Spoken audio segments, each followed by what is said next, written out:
Hi, this is Mike from Mike's Unboxing Reviews and How To, and today we're going to talk about RGB. Keep watching to find out more.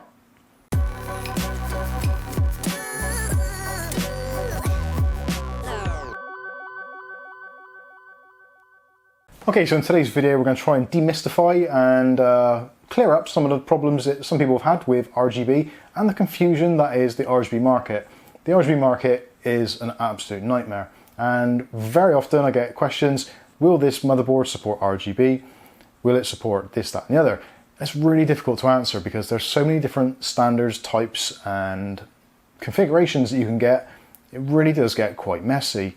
And also pretty much every manufacturer, MSI, Gigabyte, ASRock, ASUS, all the others, they all generally tend to use their own kind of implementations. So if you buy an ASUS motherboard, it's not necessarily going to work with MSI components, etc, etc. So let's try and break it down into some of the most simplistic forms to begin with. So first of all, RGB types. There are two main RGB types on the market. One is your 12 volt RGB. This consists of a ground wire and three 12 volt coloured wires, a green one, a red one and a blue one. This is normally seen on a 4-pin connector and is pretty much standard from systems around about the kind of 3-4 year old mark. Newer, more modern systems will be using the 5 volt addressable RGB method, which consists normally of a 3-pin header. So this is 3 pins, a voltage, a data wire and a ground wire. So both the systems very, very different and they do not work with each other. But to make it more confusing, a lot of motherboard manufacturers will actually have a 12 volt RGB header and also a 5 volt RGB header on the same motherboard. In theory, this gives you a little more flexibility. So if you've got, say, a slightly older case which supports the 12 volt RGB, you can plug it in without any problems. Conversely, if you've got a newer case which supports the 5 volt addressable RGB feature, then you can plug it in also. So that's the two main types of RGB and the reasons why they don't work with each other, because essentially they are completely different systems. 12 volt RGB is an analog system and 5 volt addressable RGB is a digital system, so the two will not work together. But there are certain ways you can get around that. Now, some of the ways you can do it are by buying a separate RGB controller altogether. So if your motherboard is, say for instance, the MSI Tomahawk, that has a 12 volt RGB header on it, even though it is an incredibly modern board, it still doesn't have addressable RGB for some bizarre reason.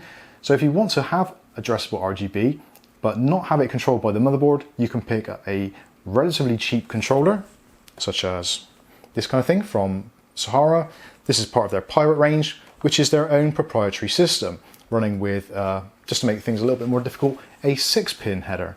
So this device will work with remote control and you can control fan speeds and also addressable lighting patterns with their own particular fan set. So this is a really good option if you just basically want to get a case, put some RGB in it and make it look nice. For people who are selling systems on eBay and Facebook Marketplace, that kind of thing, this kind of thing is perfect for making a slightly older system look more modern by having those addressable RGB features. So other options. Now, most manufacturers do have their own software which can control RGB. So you don't necessarily have to have a motherboard with RGB on it to enable RGB. For example, the RGB, which is built into these MSI GH50 headphones, is controlled purely by the app, the Dragon software, which is available to download. Now, because this is connected via its own USB cable, it can send that addressable RGB data through the USB cable, avoiding any conflicts with the motherboard at all. But another nice feature of the MSI Dragon Center, much like most of the other ones, is if you have a motherboard which supports their features, you can run it with them. Ideally, you want to try and minimize your RGB software as little as possible, as having too many types of RGB software on the same computer can cause you issues. Now, for me personally, I've got a Gigabyte B450 Gaming X motherboard in the PC behind me, and it's also connected to a host of MSI peripherals. And for some reason, every now and then, the MSI Dragon Center refuses to open, and conversely, the Gigabyte RGB Fusion Center sometimes refuses to open as well. I think there's some kind of conflict between the two, so ideally, if you can, try and stick to one particular vendor, which actually isn't that easy. A lot of the vendors will have various different types of RGB on their systems as well, so that makes life even more difficult. Another option, if you want to not really get too involved in the RGB thing, but maybe you just want your peripherals to be RGB, you've got options like the Rio Toro Nadix mouse and also things like the Corsair mouse, which come with their own software which you can control individually. The mouse on its own, or with the Corsair system, because it supports IQ, it does support a host of other options as well, such as keyboards, mice, fan sets, all those kinds of things. So there is lots and lots of flexibility, but also a lot of points of failure. Okay, so let's take a look at some of the RGB software, which is built into the Gigabyte B450 Gaming X, to give you a better idea of what I mean about the different RGB types and their features. Okay, so this is the Fusion 2.0 software from Gigabyte, and as you can see, it's the B450 Gaming X. And in the software, it shows you the different headers actually on the motherboard. Now, this board has actually got full featured headers. So it's got a digital LED or an addressable LED at the top. It's also got an additional LED there. There's also the traditional LED there, which is your 12 volt LED, and another 5 volt digital. So where it says digital is basically the 5 volt system, and where it says LED is just the traditional one. Now there is some RGB control as well, actually on the RAM, so you can change things like that, and also on one of the PCI Express port type areas, so you can change things on there. But we're going to be mostly concentrating on the digital LED.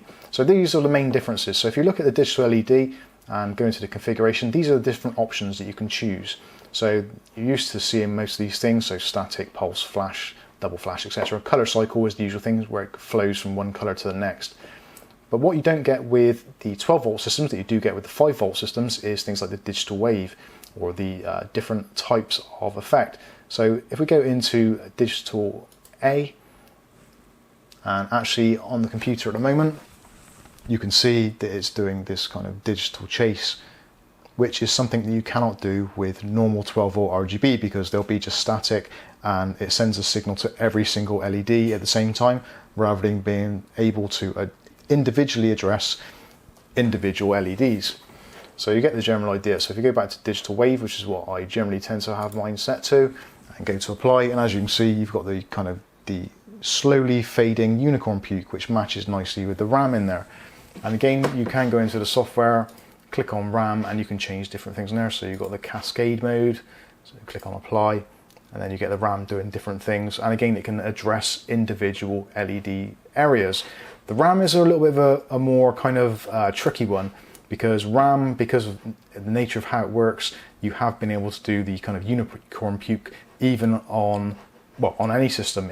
All RAM RGB is digital in effect, purely because of the way it works. So probably not the best of examples there, but essentially if you want your RAM to do what it normally does and do the whole kind of unicorn puke thing, then that's relatively easy to do with any RAM at all, as long as it supports RGB. Most software will allow you to do that in the default modes, that kind of thing. So this board, like I said, has got plenty of headers, so you can change it. If you go to the normal LED, you can see we've got a very, very reduced set of instructions of what we can actually get the strip to do. Purely because, again, the strip can only access all of the LEDs at once and purely just change the brightness or the color of the individual LEDs. You can't have individual control over an LED to give you that kind of chase effect, so it is essentially a very almost static sort of look. Okay, so I was going to show you the MSI Dragon Center software in action, but at the moment it doesn't seem to want to play ball. So the Gigabyte motherboard, and possibly because I've had the Gigabyte software on there, there seems to be some really weird conflict in there, so I can't actually get the Dragon Software Center to properly install, so I can't show you that. But what I was going to show you is in the Dragon Center is essentially your other peripherals, such as keyboards, your mice, your headset, all that kind of stuff, and also the motherboard. If it's an MSI motherboard, you can control all of the RGB features and get it to synchronize across the whole lot nice and easily in one application. Hopefully you'll be seeing some B-roll of that, so you haven't missed out altogether. But essentially what I'm trying to say is be very careful about what you're trying to do. Think about the ecosystems, think about the types of lighting styles you may want to use, and also think about the budget, because this can get very expensive very quickly. There are certain fan types, like the UPHere fans, which I've got in the system behind me, which actually, as far as RGB fans or addressable RGB fans go, they are absolutely fantastic, pun intended. They can be used as a standalone system, and actually you can just press a button on the back of the system to change through the lighting cycles, so you don't have to have any software support. But they do also support 5-volt addressable RGB, and also you can change fan speeds, all that kind of stuff. So a really good setup. You get 6 fans, a controller which controls, like I said, RGB or addressable RGB, fan speeds, all that kind of stuff with PWM pass-throughs. So that's a really, really good option. Excellent value for money, and I think it looks fantastic. Alternatively, you can go for a case such as the Gigabyte F15, which we've got over there in the background, which has got, again, addressable RGB fans on there. It's got a pass-through header, and it's also got a digital remote control, so you can use a remote control. Also, you can use the control from your motherboard, or you can just press one of the buttons on the top of the case, normally the reset button, and you can get it to cycle through the lights. So there's tons and tons of options out there, and lots of pitfalls as well. So main ones to take away from this video is try to avoid 12-volt RGB if you can, as it's getting pretty much to the end of its life cycle now. Most products now generally tend to be addressable RGB. Definitely look to see what brands you're using and make sure they're actually interoperable. If you go to somewhere like ASUS's website, you can see which actually devices are on the market which are compatible with the ASUS Aurora Sync software, and also you can do that from things like ASRock as well. Some case manufacturers actually do have affiliations with certain brands. InWin, for one, do have an affiliation with ASRock at the moment for some of their cases, so you're pretty much guaranteed that their case is going to work with an ASRock motherboard, if it supports RGB, that is.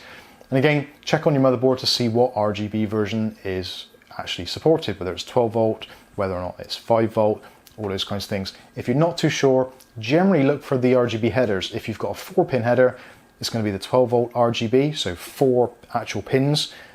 Slightly confusing, the 3-pin RGB uses the same type of actual connection, but one of the pins is actually missing or blanked off, just so you know the difference. So if you see 2 pins, a gap, and then a pin, that is your 5-volt addressable. If you see 4 pins all in a row, that is going to be the older analog 12-volt RGB. So hopefully that's cleared up some of your questions and some of your problems with your RGB and your addressable RGB. If you've got any comments or questions, which I'm sure you're going to, please do leave them in the comments section below. But in the meantime, I've been Mike. This is Mike's Unboxing Reviews and How To, and hopefully we'll catch you in the very next video. Thanks for watching.